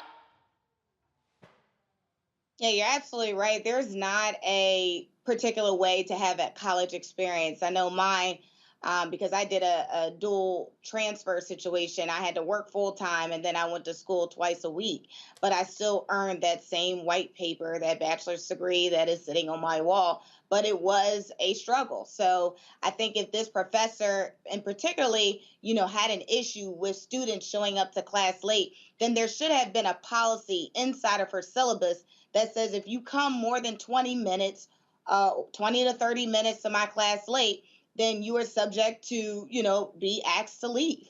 And I think that is also a choice of that student when they select that course. But anytime we have to subject students, and again, students come in all different ages, right? We're assuming that this is a young person that was late for class when it could be, a mother of 3 who's probably 45. So there is different ranges from either a younger mindset or an older adult who has who is juggling a bunch of responsibilities that is saying, listen, I need this education. I need this white paper in order to take me to the next level. So even if that person was late inside of a college institution, and if they was also late on their job, you know what happens? Consequences happen. And some of those consequences mean you're going to, on the workplace, you might get a write-up, you might, get a talking to, but ultimately you get fired. And the same thing that can happen inside of a college institution, you can either show up or fail. And then you have to take the course again and you have to spend more money. So these are the things that have to go into it. But I think the professor did not do a service to her job profession and also to the students who came there to learn. The students who, each of them is likely between $15,000 and up per student. And they lost out on education and they had to deal with this traumatic experience because it is traumatic. Some students, didn't grow up from the urban areas and again, we don't really know, or the rural areas, but now they're in this school dealing with this situation. They're dealing with something that they didn't have to deal with. So I think the university needs to step up and maybe put a little bit more emphasis on what the policy is, because that just seemed very vague and very disrespectful to the students that were there trying to learn. Now I'm gonna say this here, and I'm gonna let DeMario make his comment. I love these people who say, if you were a college professor, you wouldn't feel that way. Y'all clearly missed it when I said I was an adjunct professor. And my philosophy was very simple. You are going to suffer the repercussions of your decisions. I had some students who came to me and they skipped my class because it was rush. And it was a couple of white girls, white sorority rush. And they were upset because How about you, Alpha? they lost points. And I said, I'm sorry, did you know we had class? He said, yeah. I said, but you chose to go to rush. Yeah? You're not gonna make an A. So she started crying. I said, why are you crying? I said, who went to rush? She said, I did. I said, did I tell you to go to rush? No. So why are you crying? I said, you made a decision and that was your decision. Now you have to live with the consequences of the decision. Your ass not making an A. She's like, well, can you give extra credit? No. Because your ass went to rush. Now, to your point, DeMario, understand, when I run newspapers, I've told staffers, when I ran newspapers, when I ran the Chicago Defender, I said, look, I don't need to see y'all. Long as you have your story in by X amount of time, and I can reach you when I'm editing it, we fine. I ain't asking where you are, but your ass better have your work in. Now, you go off and do whatever you want to do, act the fool, you ain't got your work in, then we got problems. And they were like, wow. And I said, yes, because that's how I was when I was in newspaper. I thought it was stupid when you all had to sit at your desk the whole time working in a newspaper. No, you should be out working your sources. But I told them, I don't give a damn, you go to the movies. You go to the movies from 10 to 12. But guess what? I better see those 3 stories at 4 o'clock and not at 4:05. Again, that was a situation where you control your time. And that's all I'm saying. And I just think that sometimes you got some professors who act a fool. And now in this case, they back in class. She not. Looks like somebody might have learned a valuable lesson. Don't be so damn rigid and call the cops and then now it's on you. Go ahead, DeMario. Well, I don't think she's rigid. I think she's foolish. I think that we all can be in 100% agreement that there's no way that the police should be called on someone walking into a classroom late. And my simple point to close out this segment, if you want it to be over with, is that as a college student. Hold up now. Now I'm going to decide when it's over with, but go ahead. That's what I said. No, I had somebody in the chat say, okay, Roland, let's move on. I was like, Erica Williams? No, I said if you. I'm just saying, I'm calling her out. I said, Erica Williams, okay. You don't decide when I move on. I do. Go ahead. Right, this is the Roland Martin show. This is Roland Martin Unfiltered. So I understand that. I understand Roland Martin Unfiltered. That's why you be punking me, don't let me talk. But that's cool. I'm cool with that. Listen, I'm just simply saying, from my perspective, I have an associate, master's, bachelor's law degree, taught at university. I've been at universities for 27 years. I believe that the university experience overall, not for very unique individuals like your career path, or even my wife's, Mia, who's also a journalist. It's a kind of a different career path on a college campus. But part of it is teaching these young people, most of the time, to Teresa's point, not all the time, as undergrads, how to be adults, how to be responsible, how to talk if they have an issue, right? If they're saying, look, I have to work late some nights, or I have children, how to be able to approach the professor, go to office hours and say, this is my issue, how to communicate. Then I also believe as a professor, it's on me, as Bell Hooks talks about in her book, Teaching to Transgress, it's on me to make the classroom experience something that the students want to participate in, that they want to show up in, even if it's a subject that's not relevant necessarily to their career path, but they're so enthused and excited about my teaching style, what we're talking about, and the material, how I make it come to life, that they want to show up early. They want to be there. They want to participate. So that's my point. Well, I'm going to tell you right now, you tripping on 2 minutes late, man. Go on with that nonsense. I hope she don't get a job. But it's also a disrespect that if you're walking in 15 minutes late while I'm lecturing or talking, and you just come in and do what you want to do. Hey, Don. Because it's like, do you not respect my time? Because this is my profession. No, guess what? No, and guess what?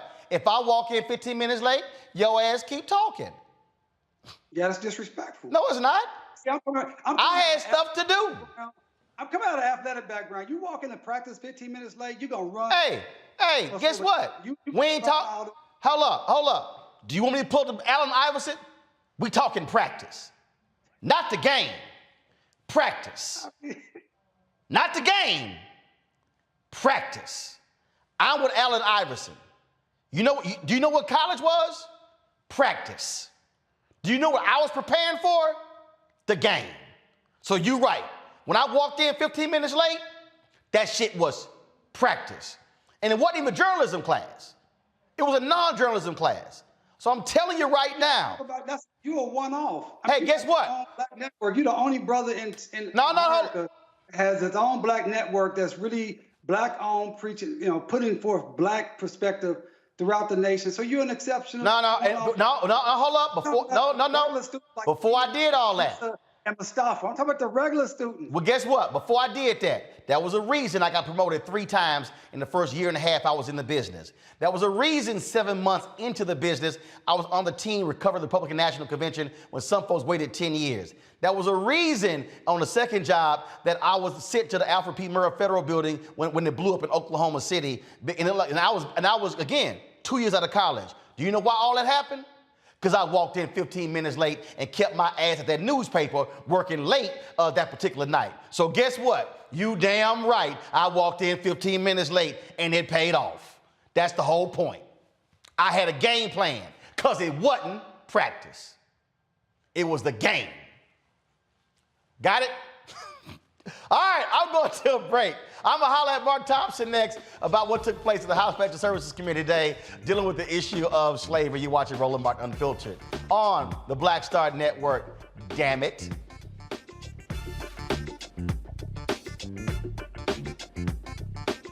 Pull up a chair, take your seat. The Black Tape with me, Dr. Greg Carr, here on the Black Star Network. Every week, we'll take a deeper dive into the world we're living in. Join the conversation only on the Black Star Network. This is Judge Mathis. What's going on, everybody? It's your boy Mac Wiles, and you are watching Roland Martin.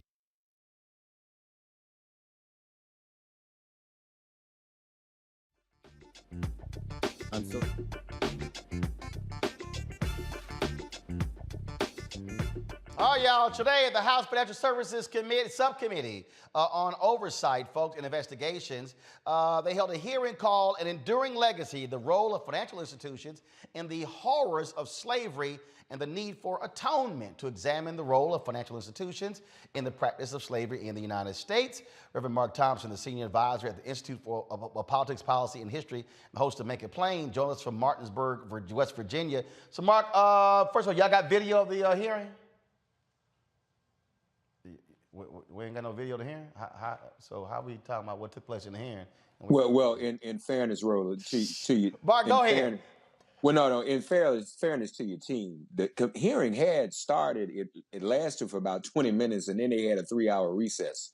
And so it wasn't much of a hearing, and it didn't last very long. And thank you for having me. But a few things. But you did say they had 20 minutes, right? Yeah, but it was all opening statements. So yeah, all right. Don't be too hard on you. I know you're trying to bail them out, but it ain't working. It ain't working. Y'all should have had y'all could have had at least 60 seconds from a 20-minute hearing. But go right ahead, Mark. So tell us what happened in the hearing, since we ain't got no video. Well, there was conversation. There was a citing of some news I think many of us have already heard, that there are a number of banking and financial institutions made their first fortunes off of slavery. We were assets. We were collateral as enslaved people, and something still needs to be done about that, but it didn't quite get to what that could be.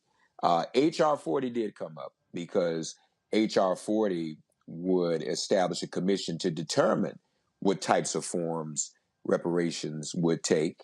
Unfortunately, we're at 215 yes votes, and House leadership is afraid to bring H.R. 40 to the floor, Brother Roland, in a midterm election year. And so House leadership has gone down to 1600 Pennsylvania Avenue and asked the Biden White House to issue H.R. 40 as an executive order. I don't know if that's going to happen either. But you only need 218 votes to pass something in the House. And we think those votes exist. If it were to pass the House, whether or not it passes the Senate, that would still give, I would think, Biden the political cover necessary to actually do an executive order. He can do an executive order by commission. Can't do George Floyd Policing Act. You can't do voting rights by executive order, but you can do a commission to study and determine what forms reparations would take. And these banks, these financial institutions, have to also be a part of that, because many of them, J.P. Morgan got started off of the slave trade. Wall Street, the first commodities on Wall Street were our ancestors. That's why it's called Wall Street.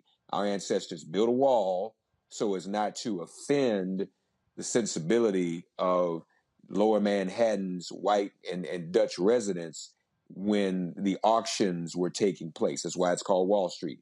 So we were practically currency. And so something ought to be done. Unfortunately... First, Mark, though, I mean, and which is the purpose of the hearing, it lays out, because this is the problem, again, why all these white Republicans are so pissed off with the 1619 Project. What they don't like, and it's not just 1619 Project. I mean, we've had folks writing, Lerone Bennett, the late Lerone Bennett, and Simeon Booker and others in Ebony and other magazines. They've been writing about this stuff for years. Right. The problem you're dealing with is white America has never bothered to learn this history. And so when we're talking about, even when you talk, again, when the story came out, talking about how Georgetown University would have been DOA, dead, not exist today had they not sold slaves and took that money to keep the school open. People need to understand how these companies became the companies that they are. They were built on the institution of slavery. Capitalism just simply did not just exist. Slavery created what is now known as the capitalistic society. America, we're always taught in school, the Industrial Revolution. America could not do a damn thing in the Industrial Revolution unless it had the resources that came from slavery. That's right. That's right. You're absolutely right. And this is why Of course, there are those who don't want the 1619 project to exist, don't want this history told. Frankly, there are those who don't want reparations. You know, someone made the argument today that what is owed by these financial institutions is too much money to be paid out to us. So that, and it was also used to put forward the argument, we know what just happened in California, the position that only those who can prove their direct lineage to an enslaved ancestor should be entitled to some type of reparations payments. That decreases the window and opportunity for many of us, because most of us don't have that. Most of us can't prove that. And something Dr. Ron Walters used to say to those who want to, on our side, who want to make the case for how much money it should or shouldn't be, he used to say this, Roland, when a plaintiff files a civil suit, the plaintiff doesn't negotiate against her or himself. You put it out there, and you put out there what it is you are owed. You don't act on behalf of the defendant and say, well, we know you can't afford that anyway, so we're going to minimize the amount of the payment that can be made. We know that there are probably trillions of dollars owed us on the part of these financial institutions. We should not give up or relinquish any effort to get as much of, if not all of that money. And whether it comes in the form of direct payments to those of us who are descendants of enslaved people, or whether it comes in the form of investment in our institutions today, long-term investments, or both, we should not be cutting off any of that or letting any of them off the hook. Well, bottom line is this here. When you talk about the information, it's the knowledge. That's what matters. That's what's critically matters. And so hopefully, so you said they recessed. Did they ever come back to the committee? No, I think it's done. And I don't know what happened. It must have been some other business on the Hill and they didn't get through it. So I have to find out whether they're going to do follow-up. But Congresswoman Waters and Congressman Al Green led the hearing. It was a joint committee hearing, and they did bring up H.R. 40. And hopefully we can move that, because at the end of the day, that commission would take all of this and study it and have hearings in our communities to get input from us, the community, us as African Americans, as to what can be done, what should be done. So that's really where we ought to go. And frankly, I don't think we should give up on pressing the House. This would be an historic vote, no matter what happens in the Senate, to pass the first and only reparations bill in the history of this country would be significant to pass. And I think it would really force the Democratic president's hand to go ahead and appoint this commission and get it up and running and stand it up while he's still in office. The commission really had in the legislation is actually only supposed to exist for about 2 years anyway. Got it. All right. Mark, I appreciate it. Thanks a lot. Thank you, brother. All right, folks. I want my top back too. Huh? No, you can't. They let you ain't getting this one, Doc. You can't get this one. Sorry. No, it's mine. I'll let you borrow it. Oh, really? Oh, okay. So I don't know what. FedEx me that back after the show. I don't know what world you talking about. So hey, Roland, you got a minute for me to tell you why I'm in West Virginia, real quick? Yeah, the Poor People's Campaign. Yeah, and folks, let me just say this real quick. Folks focusing on Ukraine. Let me tell you what I found out today. There's an industrial plant here that is billowing smoke within the proximity of 5 schools in Martinsburg in this area, and we're marching there tomorrow. Rockwell is what it is.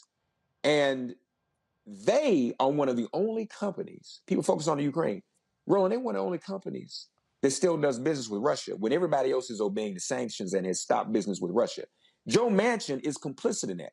So once again, you got a U.S. senator working with a company in his own home state that is still doing business with Vladimir Putin. So we got to deal with all that. And I just want people to be aware of that and the environmental dangers that are taking place here and what Joe Manchin is doing, once again, not to do what's right by his constituents or our people. Okay. All right, Mark. I appreciate it. Thanks so much. Folks, we'll come back. Black Lives Matter co-founder Patrisse Cullors is responding to an article that came out yesterday questioning the purchase of a $6 million home. People have been talking about this. We're going to talk about it. She drops a statement. I'm going to read that to you as well. You're watching Roland Martin Unfiltered right here on the Black Star Network.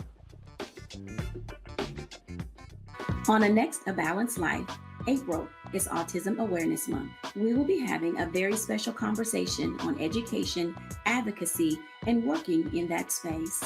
Whether you have a child on the spectrum or not, this is a space for you. This is a conversation you don't want to miss. Join me, Dr. Jackie, on A Balanced Life on Black Star Network.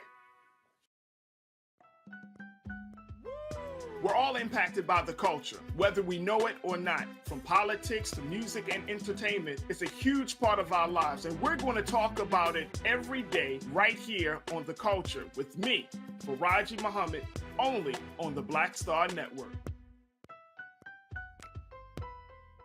Hi, I'm BB Winans. Hi, I'm Kim Burrell. Hi, I'm Carl Payne. Hey everybody, this is Sherry Shepherd. You're watching Roland Martin Unfiltered, and while he's doing Unfiltered, I'm practicing the wobble.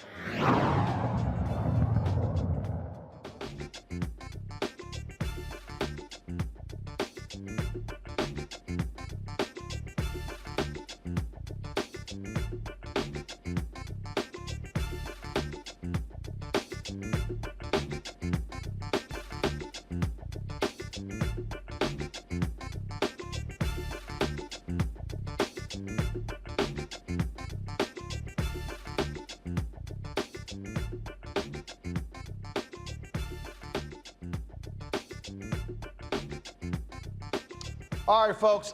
Yesterday, the folks at New York Magazine dropped this story that conservative media has been pushing all around. It says Black Lives Matter secretly bought a $6 million house. Allies and critics alike have questioned where the organization's money has gone. It's written by a Sean Campbell. In the article, they talk about this particular home, and they say how it was purchased. And all those different things along those lines. And so it's a 6,500 square foot home, more than a half dozen bedrooms, bathrooms, several fireplaces, a sound stage, a pool in the bungalow, and parking for more than 20 people. And it was purchased for nearly $6 million in cash in October 2020 with money that had been donated to Black Lives Matter GNF, the Global Network Foundation. Now, one of the things that conservative media has been focused on, and you've had a lot of back and forth, a lot of attacks and things going on, people demanding where did the money go, questioning things along those lines. Well, Patrisse Cullors actually responded. She posted this on her Instagram page. So I want to read this. She said, yesterday's article in New York Magazine is a despicable abuse of a platform that's intended to provide truthful information to the public. Journalism is supposed to mitigate harm and inform our communities. That fact that a reputable publication would allow a reporter with a proven and very public bias against me and other black leaders to write a piece filled with misinformation, innuendo, and incendiary opinions is disheartening and unacceptable. To clarify again, the property the reporter addressed was purchased in 2020 as a space where those within the Black Lives Matter Global Network Foundation and broader movement community could work, create content, host meetings, and foster creativity.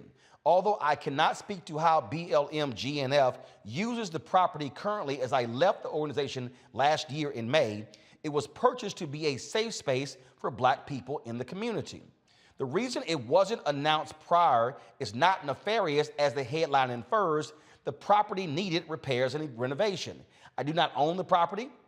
I have never lived there and made that clear to the reporter. I want to be clear. While I will always see myself as a part of the BLM community, I am no longer in leadership and I am not a part of any decision-making processes within the foundation.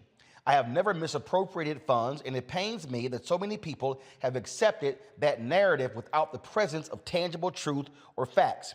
Nevertheless, this will soon be made clear upon the release of the BLM 990s. To those within our movement and others who have looked to me for leadership, I'm sorry you have consistently had to engage with this kind of hateful and erroneous content. I admittedly have not always responded, and I know my silence has contributed to doubt. I apologize if it has caused you harm or of any kind, but I'm asking you all to understand the enormous pressure and fear that comes with living under the constant threat of white supremacist terror and real threats on my life and those of people I love. But I'm no longer letting fear hold me back from calling out these attacks. What's happening to me and to our movement is both racist and sexist. This is bigger than me. It's about a long history of attacking black people and black women specifically, creating unsafe conditions for us and our families, scrutinizing our every move publicly and privately in ways that are unfair and unjust. It's dangerous, and we should all be trying to stop it, interrupt it, protest it. Still, we have to remember that we're a part of a legacy of freedom fighters, and that comes with the hardest of moments as well as many victorious days. Elders in the movement whose name we now chant were at times named enemies of the state, were shunned by the communities and attacked viciously without relent by the opposition. I have spent the last 22 years of my life in service to black people and others suffering under the weight of oppression. I'm privileged to have led work that resulted in successful ballot measures. We've stopped jails from being constructed and created civilian oversight, the largest sheriff's department in the world, LA County. We've supported families against sheriff's violence and police violence. We built community gardens and so much more. However, the conditions of our people still require more money, more time, more care and resources, and we should, can, and will do more. I understand some of the concerns and critiques coming from within and outside our movement. No community organizer is above criticism. In fact, I'm grateful for it, especially, first of all, no community organizer is above criticism. In fact, I am grateful for it, especially when it's about helping people do and be better. But what has happened to me is not about accountability or healing. It's about destroying my life and destroying a powerful movement. Despite all of this, I will continue fighting for my people, and our movement will continue on. They can't kill it. We are still winning and will continue to win, but we're also still learning and growing. I'm still learning and growing, and I'm asking you all, my community, for a measure of grace, yours in love and service, Patrice. So here's what I think is happening here, folks. That's a problem, and this is I want the panel to deal with this here because I think it's important, and that is. There are several tentacles, if you will, to the Black Lives Matter movement. You have the grassroots piece, you've got the piece that deals with chapters, you've got the foundation, you've got all of this. So here's the first thing that comes out, and I have been saying this. First, if Patrice left in May of 2021, so right now, who is the leader of the Black Lives Matter Global Network Foundation? That person should be speaking. That person should be leading. Who is he? Why isn't he out here? You also should have, and I've said this to Patrice and others. Remember when I had Patrice on the show and she was telling me like all these different parts, I was confused. I think part of the problem here, Teresa, a huge part of this is communication.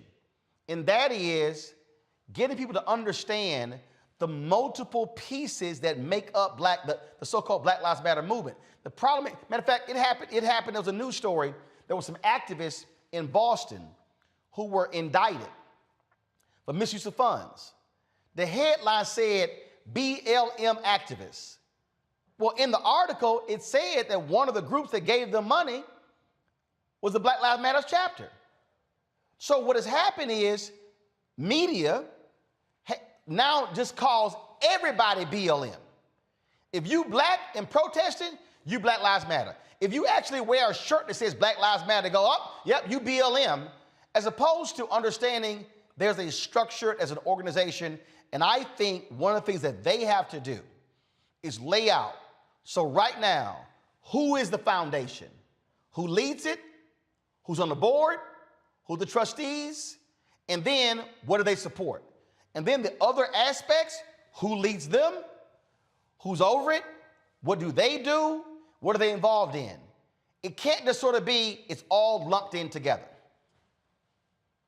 You're absolutely right, because Black Lives Matter has been in the news for a whole ton of scrutiny, right?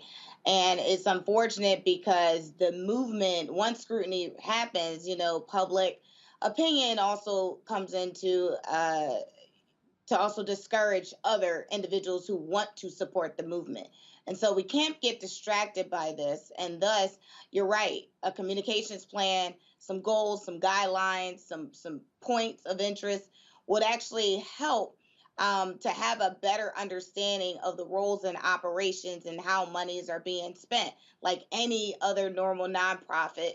The checks that has been written to Black Lives Matter organization does go to one organization. So there may be, Black Lives Matter movement, Black Lives Matter, other chapters and other names. But if the solid foundation, I would say it's the umbrella nonprofit organization, was very clear about who they are. Well, I think they're clear about who they are, but just some of those roles and responsibilities and where some of their influence actually goes to and what causes they support and what missions, they've actually participated in, then I think, some of the headliners wouldn't be just a clickbait for individuals that is looking to destroy this big organization. The thing here, Mustafa, is that one of the things that they were doing was, and we discussed this before on the show, they were literally trying to create an organization after the horse had already left the barn.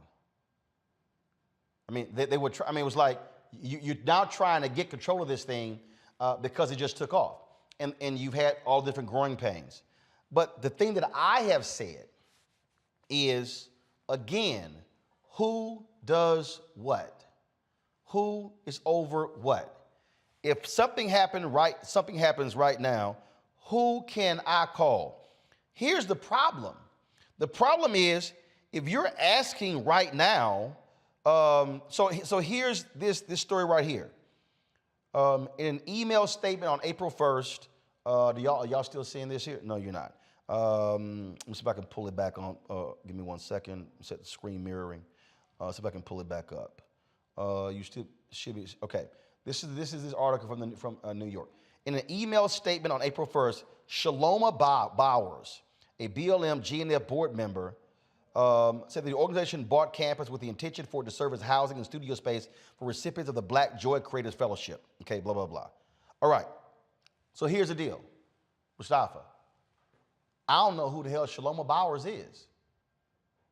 I've never had Shaloma Bowers on this show.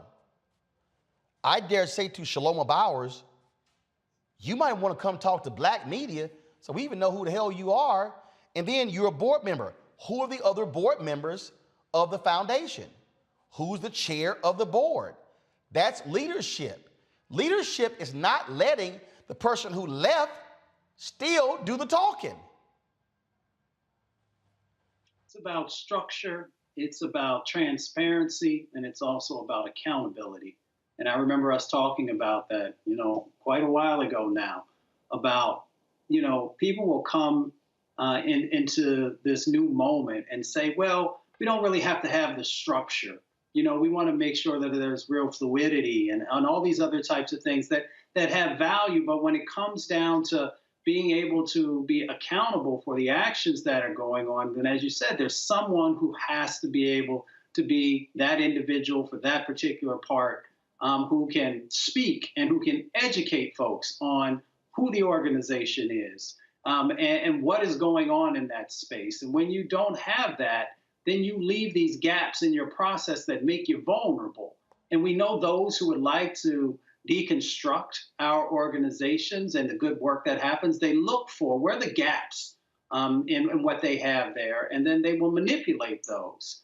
So, it's not just for what's going on here in relationship to Black Lives Matter. It is for all the new important organizations that will come into being to just really remember that you've got to have that structure, you've got to have the transparency, you've got to have the accountability, and you have to continually educate folks on the good work that you're doing and who you are. This is, look, we know, Mario, how Black organizations have often been attacked historically. What I have always said I said to a lot of young activists in the wake of Michael Brown and George Floyd, I said, keep your financial house in order. because that is how they got Al Capone, and that's how they're gonna go after anybody black. And so when they start raising questions about the money, that's what sows seeds of discontent and causes even black folks to start questioning. And I also need to caution black people. Be very mindful of the sources that you're reading promoting information, because you have to also understand some media outlets have an agenda themselves to take out BLM. Well, that's what I was going to say. Look, as a founder and executive director of a 501c3 nonprofit, I understand, as Mustafa stated, you need to be transparent, you have accountability processes in place. And as they talked about, filing your 990s, which ours are, we're doing all of that. So I'm happy to know that we won't be in this situation. But we cannot forget what Malcolm X taught us. To paraphrase, that the media, particularly the white media, will have those who are our friends, have us hating those who are our friends and loving those who are our open enemy. So while this organization has some issues, maybe have some growing pains, I'm still skeptical anytime white media comes in to try to disregard and bring ill repute on a black organization that is trying to push forward a narrative to stop people from killing us. At the end of the day, what the Black Lives Matter movement is about is the same what we all want on this show, for police officers and the state, the government, because the police is just an arm of the government, shooting down our brothers and sisters in the street with impunity. That is what we must stay focused on. That is what matters, right? Stopping these people from shooting and killing us, and then making sure those who have experienced this police government violence, that they have the very, very best legal counsel, the very best emotional, mental therapy, the very best opportunity to try to move past or try to heal the wounds that come when you have someone killed by police violence, particularly in such a public way as Mike Brown, as Terrence Crutcher, as Sandra Bland, as George Floyd. The list goes on and on and on. So I think we should all stay real focused on what is the real goals of these organizations and who benefits the most by undermining black organizations. And as the sister stated about, the fear that she has from white supremacy and death threats, as someone who has, received death threats, I understand that is a real deal, and you have to find a way, Roland, as you always say, to not be scared, but it does not mean it's not a reality. So we have to keep all that in mind as we look at these stories coming from these so-called mainstream media outlets. Well, and again, we've had Melina Abdullah, who's over the grassroots portion of Black Lives Matter, on this show. We've had Patrice Cullors on this show. We've had Alicia Garza, another co-founder who's no longer affiliated with BLM. But let me say this here. If you are a Black Lives Matter Global Network Foundation leader, you should be talking to black media. You should be talking to black media. You should be talking to black-owned media. You should be talking to black journalists so that way you're communicating what's going on. And so that should happen. And so, again, to Shaloma Bowers, again, I don't know who that is. I don't recall meeting this person. Whoever else is on the board, y'all getting killed on the media side. Y'all might want to start playing some offense, because right now the defense is looking bad. And you cannot have the person who left still out here being the leading voice, because that simply it makes no sense. The person who's gone can't talk about what you're doing right now because they're not there. I'm just saying.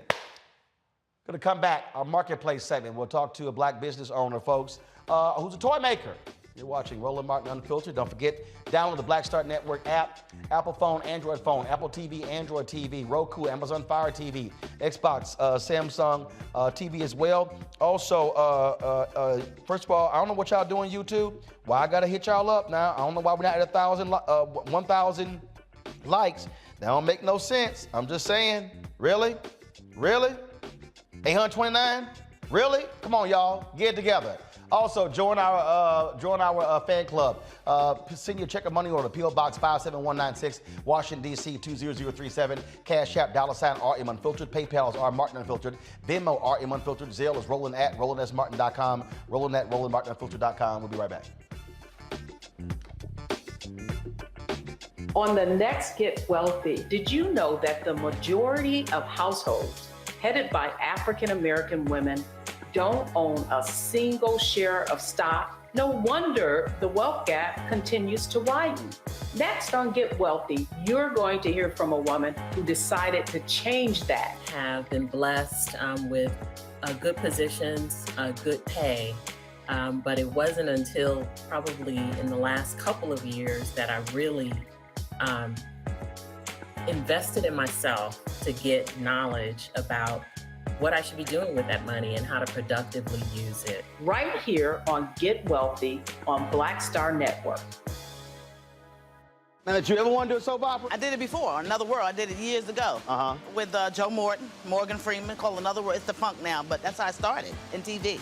My first job. My very first TV job. Joe Morton and Morgan Freeman were on a soap opera? Together. Yes, Wow. I know. Oh, I loved it. I played a prostitute. I was real raw. My name is Lily Mason. I was a hoe on Tuesday and I owned the town 2 weeks later. That's how they do you. Right, that's how soap opera. You evolve. Yeah. Right. So now I'm on this, but I'm rich right from Jump Street. So I'm loving it.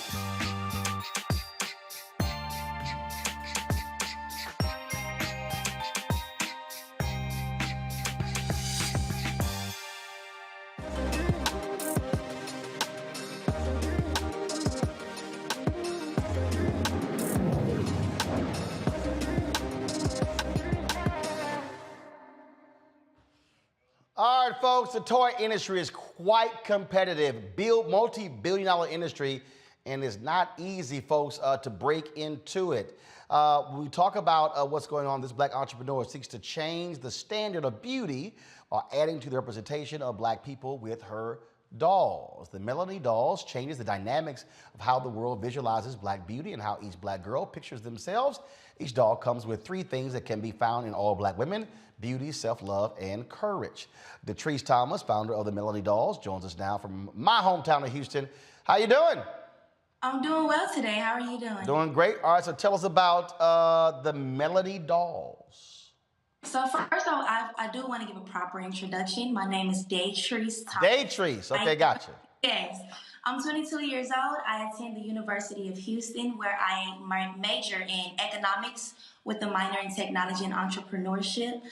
Just a little more detail about the Melanie Dolls. It is a black doll company that I created not only to properly represent the black demographic, but to actually teach black girls how to feel exceptionally beautiful inside and out, how to gain self-love, and how to develop courage. You know, ultimately fueling their potential to do anything they want in life.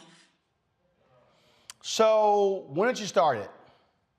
I started this about a year and a half ago. And why? What was there? Was there a cause? Was it a tipping point? What was the reason? There was a tipping point. The tipping point was the Black Lives Matter movement when I saw the George Floyd incident, and then it kind of led me to reflect on the Breonna Taylor killing. And those things just really triggered me, but I allowed them to trigger me in the most positive way possible. I wanted to change the narrative in which black people see themselves, because oftentimes we're viewed for and known for and in the media for bad things that happen to us. And I just wanted to completely change that narrative. And so did you start making them yourselves? Did you have a partner? I make them with my hands. I manufacture them and then I sell them. Gotcha. And in the last year and a half, how many have you sold? I have sold, I want to go on record saying, I'm not going to say how many I sold, but I made $10,000 in 2 days. And you know, as a broke college student, that's crazy. And it's only going up from here. The demand has exceeded. So this next drop that I have coming out at the end of this month will be crazy. Now, is it one doll? Do you have multiple dolls? Right now, I'm only selling one SKU, which is the Breonna doll. That's the first doll that they showed on there. Mustafa, got a question? Yeah, well, congratulations, sister. I think you're in a $3.8 billion industry, so you're definitely in the right place. You talked a little bit about our representation. When you share your dolls, is there information that also accompanies them to help to educate young girls, or is there a plan to continue the education?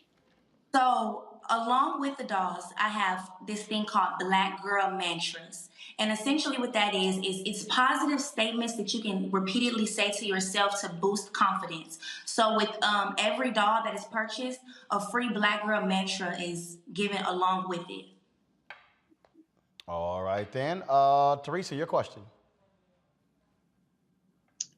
Well, thank you so much for creating a doll that looks like me. I think it is very inspiring to the young women and also the young adults. So tell me a little bit about, I think you said you started this a few years ago or during George Floyd? Yes.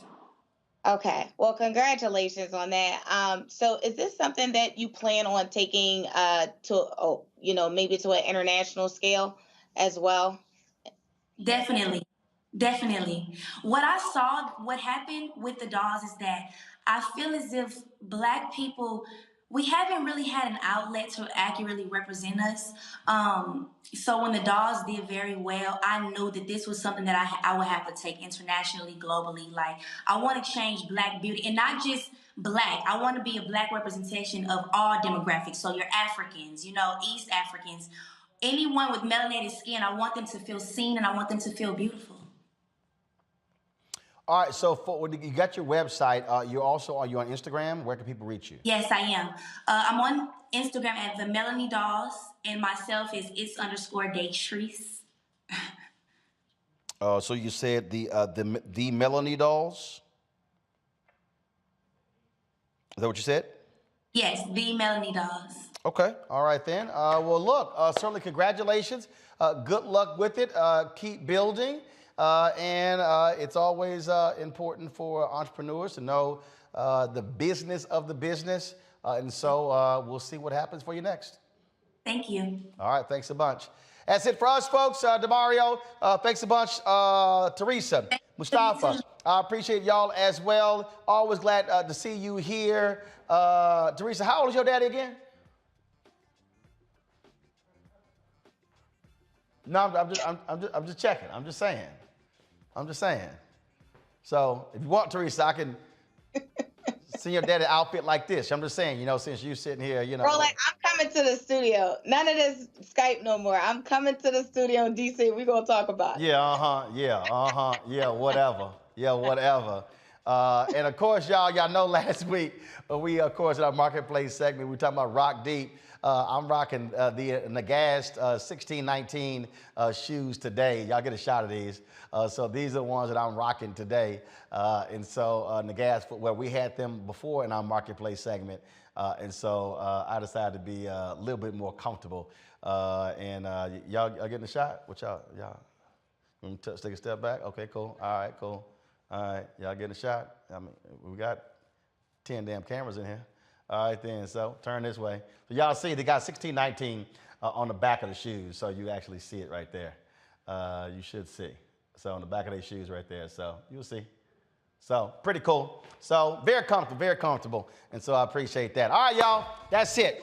I appreciate it. Y'all be sure to follow us. Don't forget all the platforms, on every platform.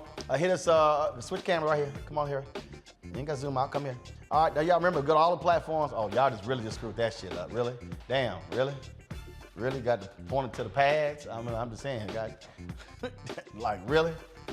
My Lord. All right, y'all. Download the Black Star Network app, Apple phone, Android phone, Apple TV, Android TV, Roku, Amazon Fire TV, Xbox One, Samsung Smart TV.